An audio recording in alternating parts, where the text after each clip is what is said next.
মধ্য আমেরিকার একটি প্রজাতন্ত্র, যা একাধারে মধ্য আমেরিকার সবচেয়ে বড় দেশ হলেও জনসংখ্যায় অনেকটাই পিছিয়ে। উত্তরে হন্ডুরাস, দক্ষিণে কোস্টারিকা, পশ্চিমে প্রশান্ত মহাসাগর ও পূর্ব দিকে ক্যারিবীয় সাগর।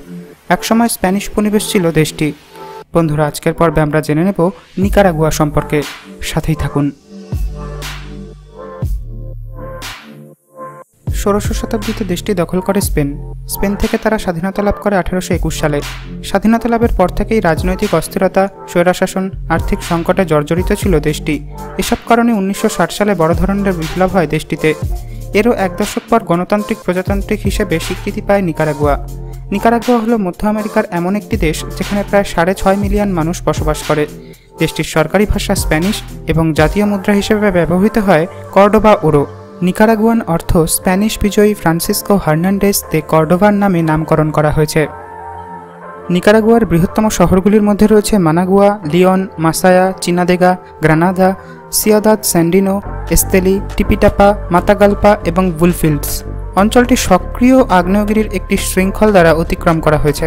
এ কারণেই নিকারাগুয়াকে হাজার আগ্নেয়গিরির ভূমিও বলা হয়ে থাকে, যার মধ্যে সর্বোচ্চটি হল মোমোটোম্বা আগ্নেয়গিরি।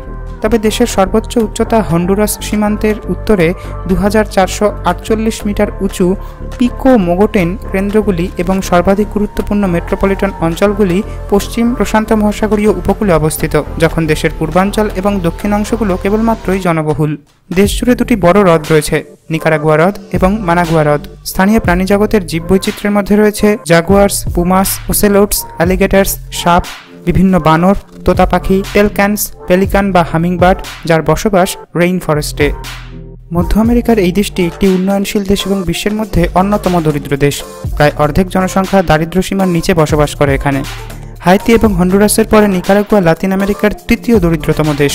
তবে আগ্নেয়গিরির বিস্ফোরণ, ভূমিকম্প বা গ্রীষ্মকালীয় ঘূর্ণিঝড়ের মতো ঘন ঘন প্রাকৃতিক বিপর্যয়ও এক্ষেত্রে এক নির্ধারক ভূমিকা পালন করে। নিকারাগুয়া বিশ্বের কয়েকটি দেশের মধ্যে এমন একটি দেশ যেখানে গর্ভপাতের ওপর সম্পূর্ণ নিষেধাজ্ঞা রয়েছে। দেশের অর্থনীতির প্রধান রপ্তানি পণ্য হল রম, কলা, সুতি, গলদা চিংড়ি, কফি, গরুর মাংস, স্বর্ণ, তামাক, সিগার এবং চিনি। পর্যটন, যা গত 20 বছরে উচ্চ অপরাধের হারের কারণে কিছুটা থমকে গিয়েছিল, তা বর্তমানে বিকাশ লাভ করছে, ধীরে ধীরে সুস্থ হয়ে উঠেছে এবং বৃদ্ধি পাচ্ছে অবিচ্ছিন্নভাবে। নিকারাগুয়া ভ্রমণ এখন তুলনামূলকভাবে নিরাপদ। নিকারাগুয়ার প্রধান জাতিগোষ্ঠীর মধ্যে রয়েছে মেস্টিজো 69%, শ্বেতাঙ্গ 17%, কৃষ্ণাঙ্গ 9%, আদিবাসী 5%।